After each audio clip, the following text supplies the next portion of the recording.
Welcome to today's webinar, Avoiding the Pitfalls of Global e-Learning. This webinar is being recorded, and slides and a link to the recording will be emailed out to everyone. Also, all attendees will be receiving the brief, Going Global with e-Learning.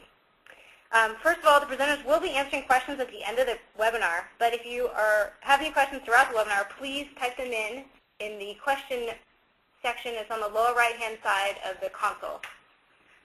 I'm going to hand things off to Chanin to get us started. Great. Thank you very much, Amy. All right. So before we get too far into this presentation, I wanted to take a quick moment to introduce your presenters. So, of course, I'm Chanin Ballance, co-founder, president, CEO of viaLearning, and I will be your moderator today.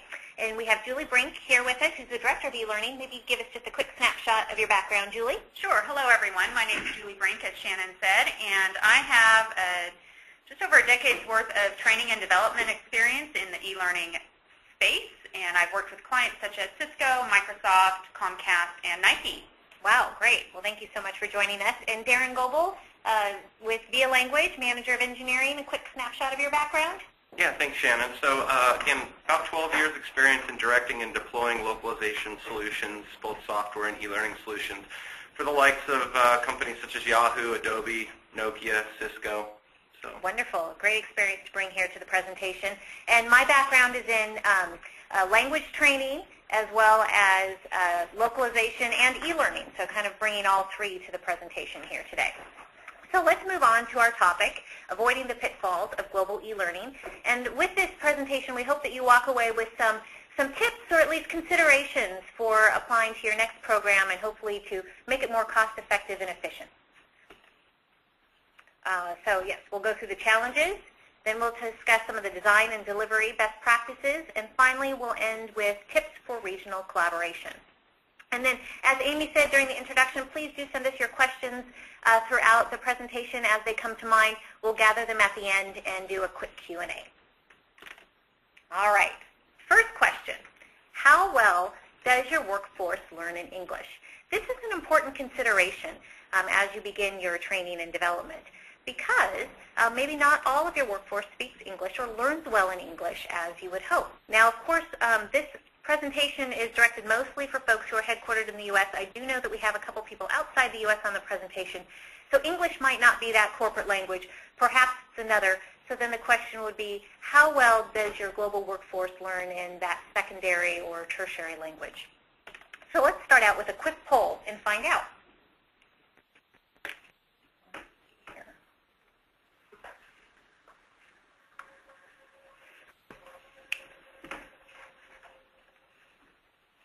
All right, how are we doing here?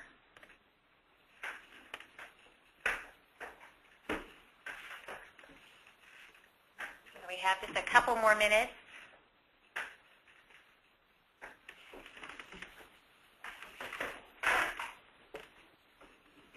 All right, high, intermediate, low, and the results are, let's see, let's do a total. Okay, so looks like about 30% of you aren't sure, and 29% looks like the poll question is slightly differently formed. So about 29% of you feel that your workforce is university college educated in English, 35% 5th to 12th grade, and 6% of you below 5th grade. Okay, great. So usually that below college we consider that intermediate level. So just kind of summarizing to the slide, I'd say that about a third of the workforce is at that high fluency, and the rest of the workforce falls somewhere between the intermediate and low or not sure. So that's kind of what our audience makeup is today. Excellent. Let's go to the next question here.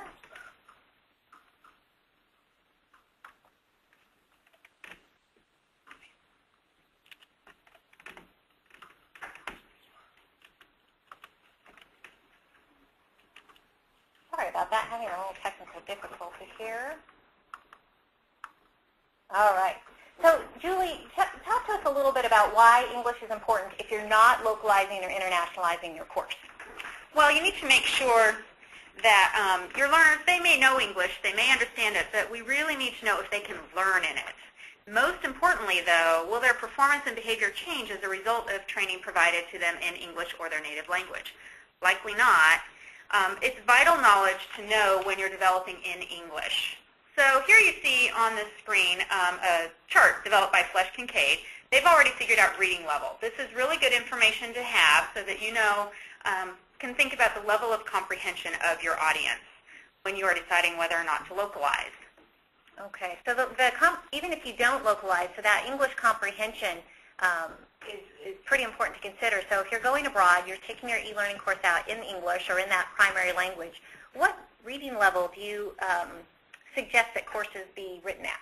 We recommend that you write your courses at a 6th grade reading level. Okay. So let's look at some examples. So 12th grade, we're going to go backwards here. 12th grade reading level sentence would be, some employees don't learn well in their second language without adequate training, practice, and applied conversation. Okay. An 8th grade level example would be that some people don't learn in their second language well without classroom instruction. Looks like a shorter sentence. It is a shorter sentence. And 4th grade level would be, some people don't learn in their second language well. As you can see, the 4th grade level sentence is shorter, has fewer syllables, and easier words for people to comprehend. We recommend a blend between 4th and 8th grade reading level to reach the broadest audience possible. And how easy is that to do for an instructional designer or script writer? Quite frankly, it's hard. Is it? So you need to make sure that your instructional designer or script writer has experience in writing at a lower level of English comprehension. Okay. Now, if you're localizing the course, then is the grade level as important, or what do you recommend?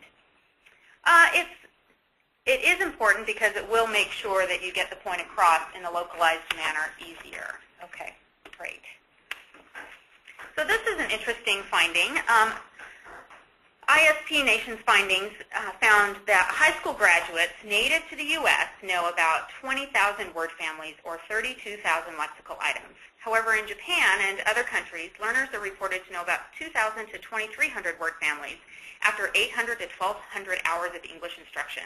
At this point, they're considered fluent in English at this point. So if you're rolling out an e-learning course to your U.S. workforce as well as your Japanese workforce, even though your Japanese workforce has graduated from college, is fluent in English, they only know about 25% yes. of the same vocabulary? That's correct. So you need to remember that fluency does not mean that someone uses the full breadth of a language's vocabulary. Got it. All right. That could be a fairly pertinent Your reasoning then for bringing it down to the 8th grade level, even though the comprehension on certain words are there, they've got to be able to learn in that language. Absolutely, and apply their knowledge and skills and change behavior. All right. Well, that's a pretty good summary. And we know from experience it's very difficult to kind of get your arms around what your workforce really knows in terms of that corporate language. And so that's where some companies opt to, of course, localize their courses for e-learning. And so we're going to talk a little bit about some of the challenges that are unique to preparing your courses for other countries. Challenges of global e-learning. Let's start with a short case study. This is actually a client of ours, a global athletic shoe and apparel manufacturer, which we cannot name, but you might get a clue from the slide who it might be. So they had a very interesting project. They had to roll out SAP training globally. Now, this particular company has 700 factories worldwide and is in 160 countries around the world. They came to us and specifically wanted to roll out a localized, culturally adapted version of their training for Latin America. So for them, they had 2 languages in particular they had to focus on. One was Spanish and the other was Portuguese for Brazil. Spanish was a bit tricky, however, because it's not just one country, it was all the Latin American Spanish-speaking countries. And any of you who've worked in Spanish know that Spanish in one country is not the same in another. So Julie, whether it's this particular customer or another customer rolling out a course for different countries, what are some of the challenges that are unique to them? Well, some of the challenges that are unique to implementing a global e-learning program are, one, you need to design for your culture. Know the target culture and market and be prepared to adapt accordingly to it. Secondly, you may be needing to customize the training components for the region that you're going to. So you might need to write some new scenarios, different content, or employ other training methods for your audience. Perhaps a podcast or a video is more appropriate for a certain audience or locale. Also, what's very important is to obtain country and regional buy-in to make the process smoother and the go-to-market date sooner. And obviously localize the design and delivery, and Darin will speak about that in a little bit. Okay, great. Going into a little more detail here, designing for the culture, what does that entail?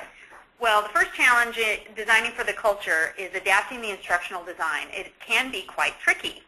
First, you need to think about a few different questions.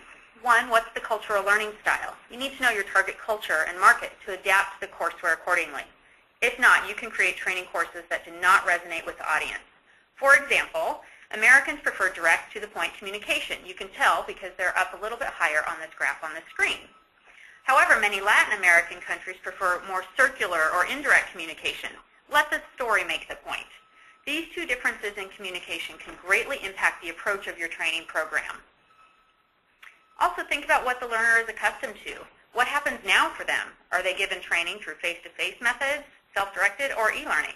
If you're changing the delivery method of a training course or program, that can impact the participation in that program. So make sure the learners are willing to give e-learning a shot. Okay, excellent. So in this particular case, looking at the graph, if we're preparing an e-learning course that's going to the U.S. sales force, and then another course that's going to, say, the sales force in Germany or Japanese, there could be very different cultural adaptation elements to the script as well as the That is correct, because that would be a behavioral-based training program that you are trying to write to. So you would definitely need to adapt the instructional design to accommodate the differences in the learning styles. Okay, excellent. Now, we'll kind of refer back to this case study.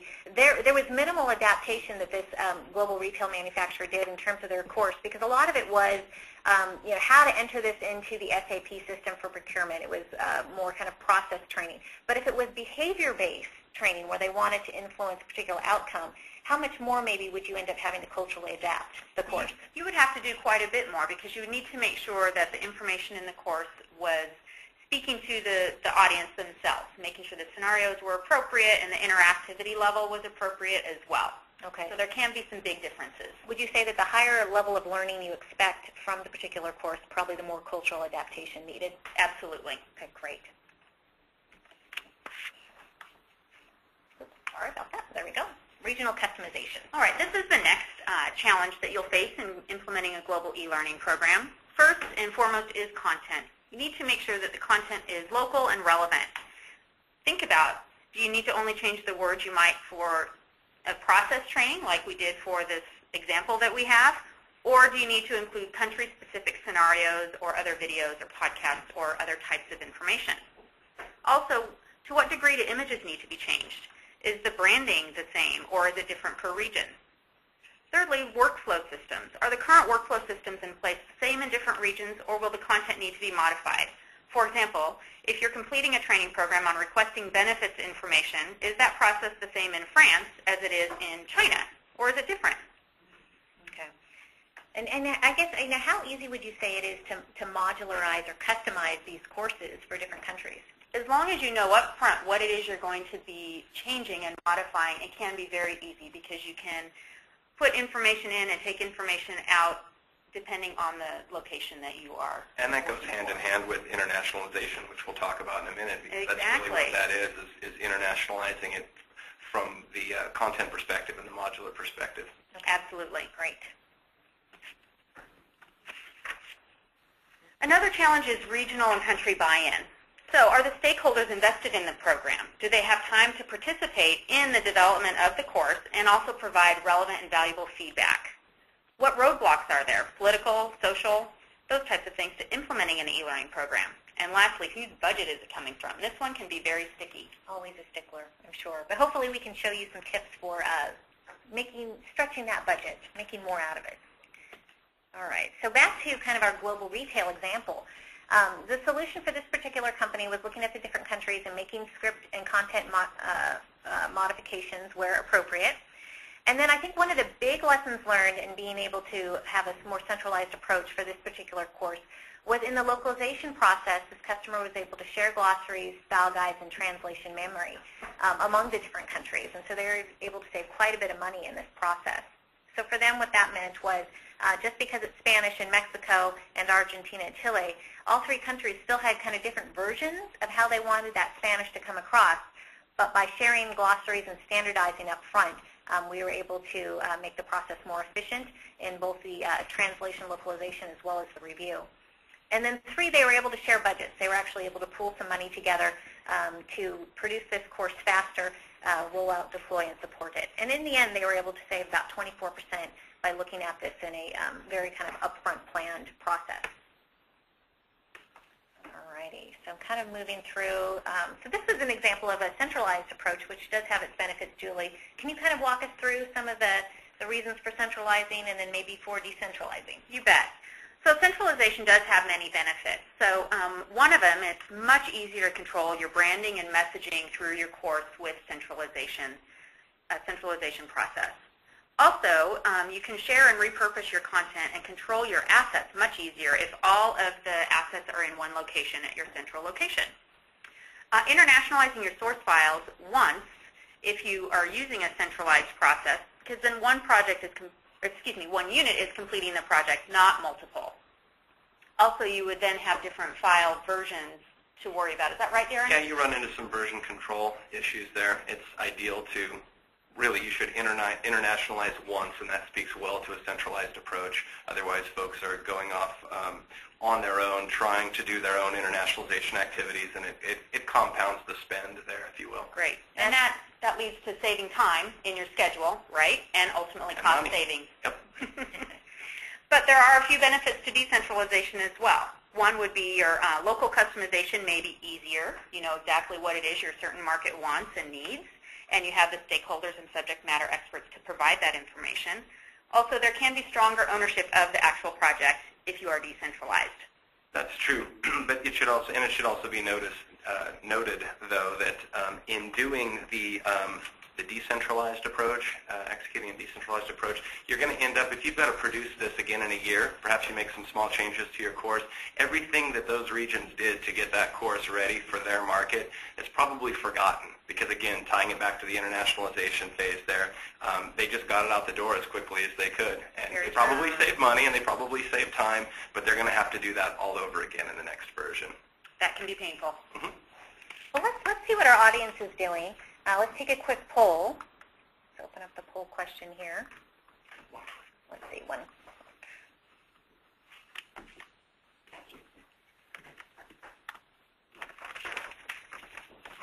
Let's see.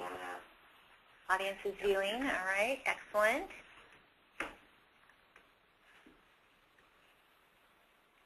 So where are most of your courses created today? Centrally, in the region, or both, depending on the circumstance?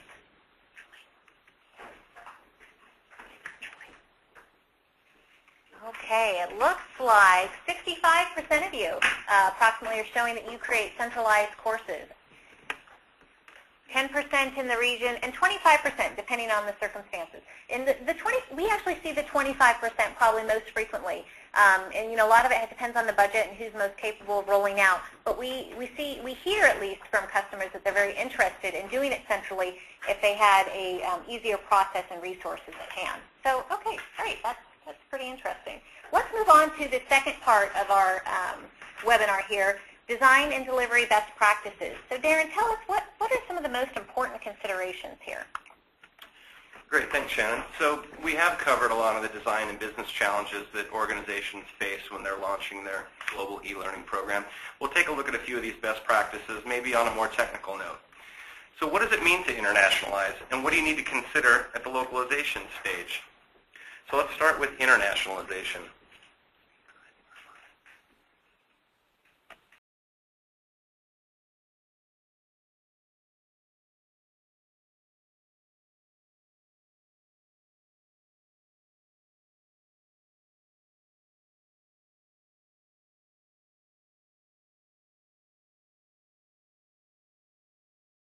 You know, out of the gate with this course, and you might find out that the regions are saying, hey, we need this in four other locales. So doing the internationalization up front will allow you to do those other locales much more efficiently. There's three basic, I've sort of reduced this to three basic concepts, and let's just look at those real quickly. Externalize your content. Get the words to be translated out of the source code. It sounds simple, but a lot of times folks will develop the English content directly into the source files. For instance, if you're doing a Flash e-learning course, you're going to want to get your words, get the strings externalized into an XML file that your source files can call for the content. Consider text expansion. You're going to need to realize that most languages, many languages, the Romance languages, they'll expand by as much as 25%. German and Portuguese come to mind. They're two good examples. So you want to leave plenty of white space to ensure that words are not cut off and that you run into a cluttered display. Okay. So it's really about taking the code, the engineering behind the course, and making it so that it works in any language, regardless of its idiosyncrasies. That's correct, and obviously there are certain levels of internationalization that you'll need to do if you support a double byte character set. Your Chinese, what's a double byte? Yeah, for those of us who don't know, what's a double byte? Your Chinese, your Korean characters, your Japanese characters. Okay. Those have those have some different challenges that are all rolled up in the family of internationalization. And speaking of Asian languages, most of those will contract. They'll take up less space than English, but they have more spatial issues with the character height. So one thing that comes to mind that we'll talk about when we localize something is if you've got to use a small point size for your font, you're not going to be able to get a small point size to render effectively in Japanese and double byte characters. So keep that in mind. Okay. So moving along to the translation and localization phase, assuming that you've done some core level of internationalization, one of the main considerations at this stage is, of course, its text expansion and its implication on both screen real estate, but also in many e-learning courses, you're going to have voice and audio tracks. Remember that the text expansion is going to equal audio expansion. So what kind of implications, Julie, does this have for when you're actually creating the course content? Well, you really need to make sure these types of changes and multiple languages in audio files really can impact the cost. Okay. Really make it a lot bigger, ultimately. So you want to make sure that the audio clips are smaller, and so you don't spend a lot of time recording. Yeah, voice is expensive. So you've got studio time, voice talent. So choose your words wisely. Try to get away with as little of an audio track as possible. Because if you have 5 characters in an English script and you're rolling out the course into 6 different countries, 30 different people you need to have in that studio. Yeah, exactly. That's a lot. Okay. And you mentioned, Julie, the size of the audio clips. That's huge. Keep them small. Let's consider an example where you've got maybe a pointer and somebody calling attention to the screen. Perhaps you're training somebody on some software. You want to keep that audio clip specific to just that piece of training there. So you don't want a 30-minute narrative going through your entire 30-minute training, because you're going to have a lot of trouble syncing that up at the end of the day. Syncing and even just loading it into the file. Correct. Yep. So again, efficiently use your white space. Choose your words carefully on the audio tracks. And let's speak real briefly on the use of imagery. I mean, oftentimes simple imagery for a U.S. market is lost in other cultures.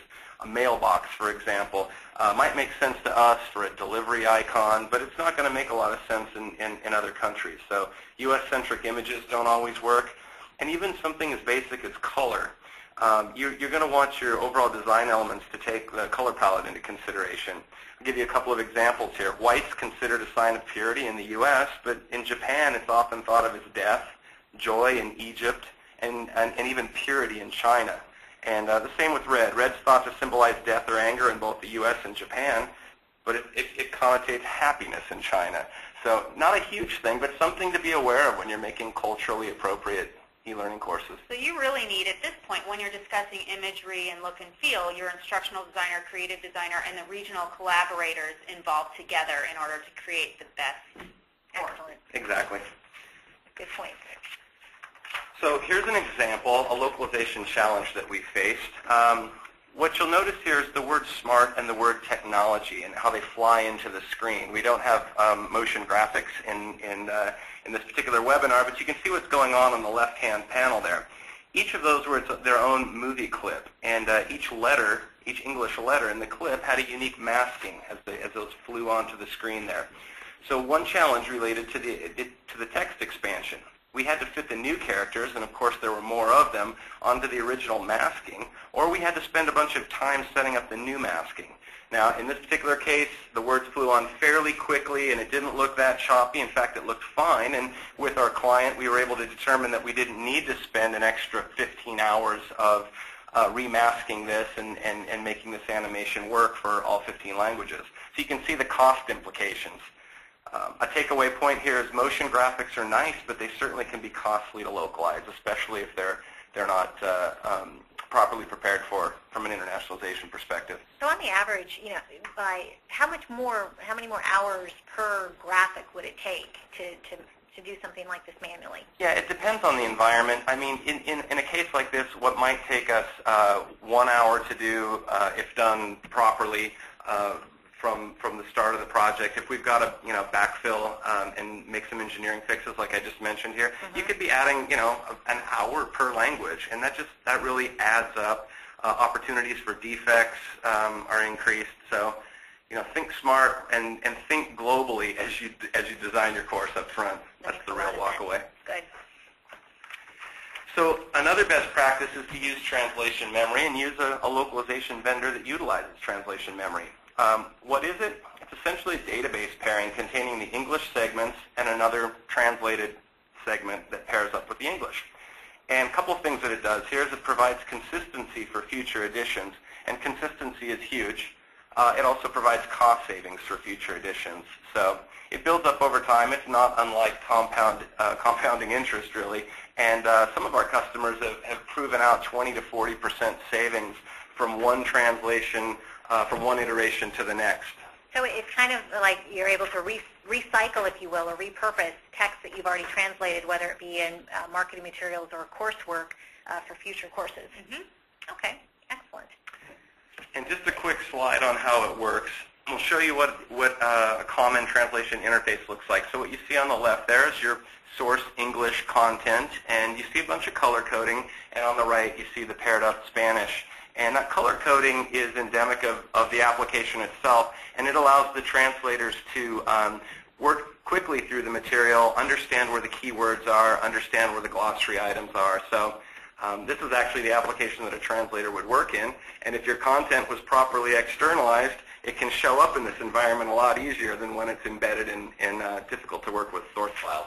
Okay, so even though it's hard to read this interface for someone like us, the translator can look at it and go, okay, everything green has already been translated, so I'm just going to look and make sure it's right, and then I'm going to focus on the other rows of different colors to translate the new text. For the most part, and something I know that Julie has to deal with is when you have to design a new iteration, a lot of times folks want to get in and do some wordsmithing where it might not be appropriate on that original English, and that has cost implications.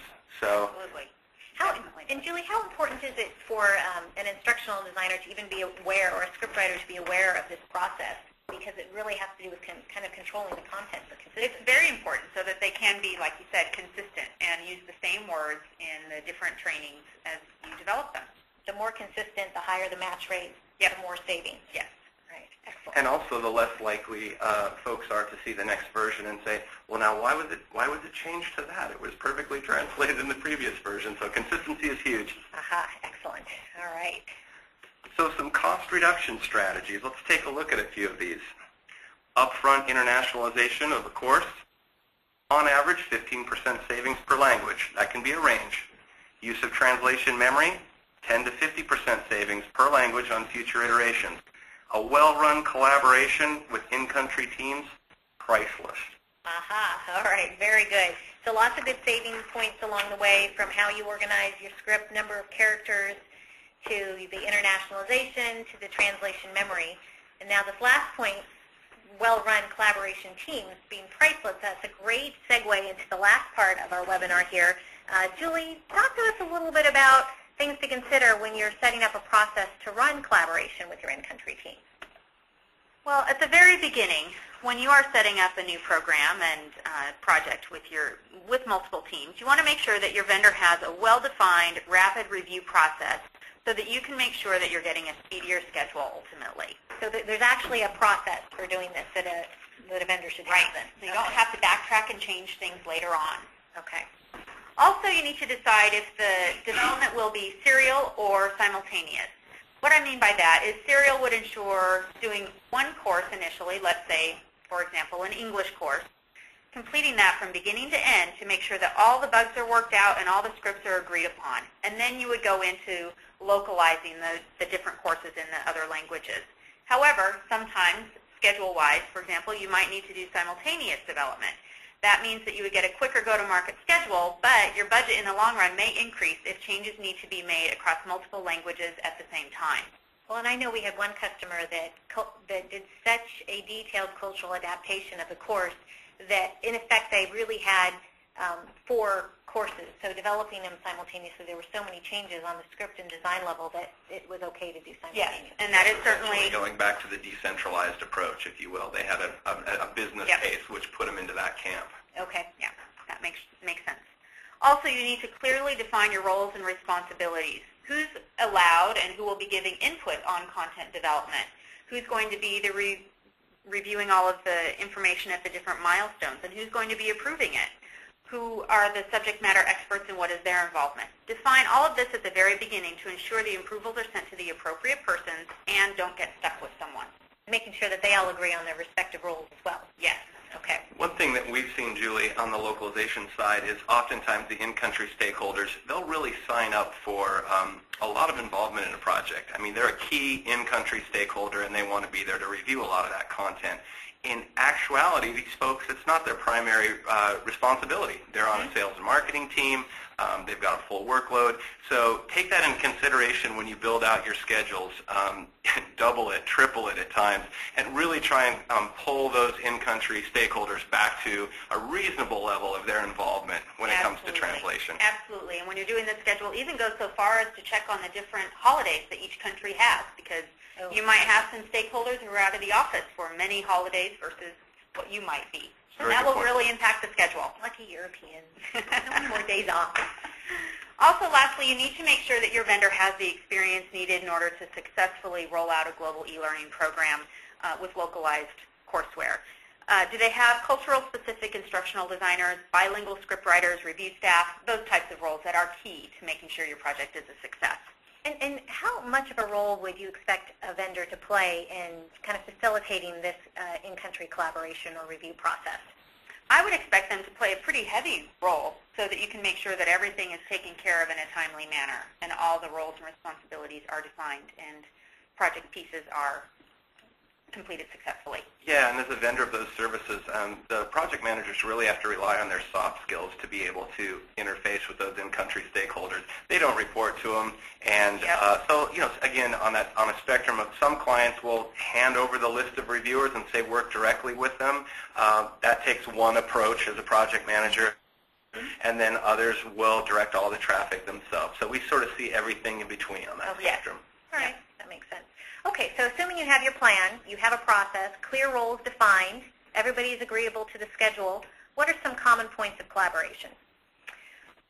Well, when you're collaborating, you know, regional involvement and collaboration really ultimately will lead you to a better experience for your audience and your learners. So it's really important that you discuss and agree on specific or unique training objectives to each different audience or locale that you are creating a course for. Okay.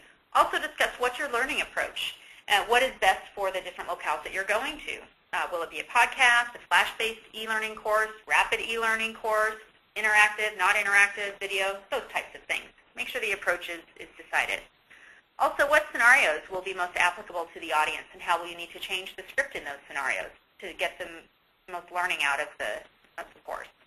And then make sure the content and imagery and the graphics and the look and feel are appropriate for your audience. Okay, and so this is going to be anything from kind of the case study or referenceable examples to podcasts or whatever happens to be within that particular course. Yes. Excellent. Milestone review. It's very important that you involve all of your stakeholders and reviewers at specific milestones. The milestones that you see on the screen are just the minimum milestones that you should involve people at. During the learning approach, making sure everyone is on board for the style that you're going to implement.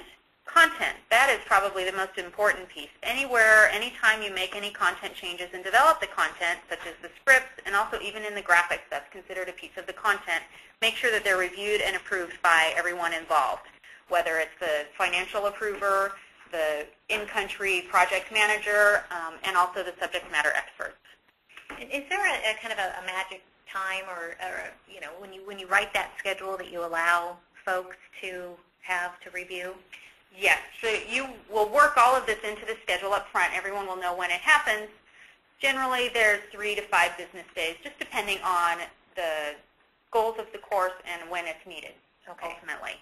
So let's say you've done the English course, for example, and now you're ready to localize. You obviously also need to get the localized script and graphics to the stakeholders in that country that you are doing the course for. They will review the script, make sure that it meets their expectations and needs, and then you will build the course and make sure that it's functioning. And then that's sent out to your stakeholders for both an alpha and a beta review, so they get to review it online and how it will actually work at 2 different instances, and then final approval and rollout.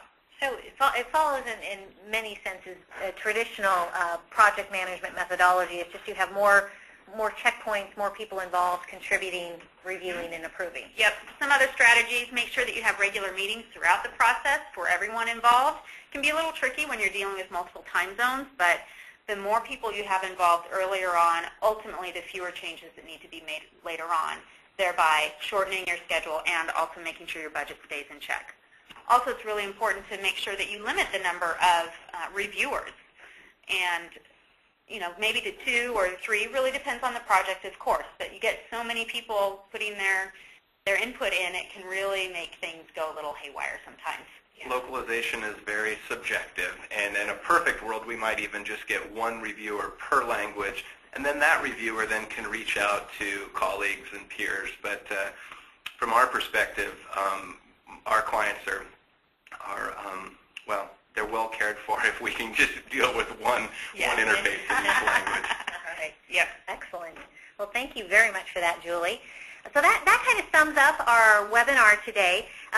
Earlier you heard from Julie on some of the considerations for assessing if English is enough or if it's something that you want to culturally adapt and localize, as well as some of the considerations for culturally adapting an e-learning course for different countries. And then finally we moved to Darin with some best practices and tips for design and delivery, and then wrapped up the course with tips for improving and facilitating that in-country collaboration. Hopefully all of you walked away with at least 1 or 2 things that you can go back and apply in your next e-learning course.